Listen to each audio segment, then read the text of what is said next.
कायद्याच्या रक्षकांनाच फाशी. हो, सथानकुलम कोठडीतील मृत्यू प्रकरणात ऐतिहासिक न्याय मिळाला आहे. घटनेची तारीख होती 19 जून 2020. तामिळनाडूमध्ये लॉकडाऊनच्या काळात पी जयराज आणि त्यांचा मुलगा बेनिक्स यांना पोलिसांनी ताब्यात घेतले.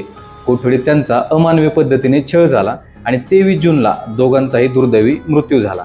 या प्रकरणाचा तपास सीबीआयकडे सोपवण्यात आला होता.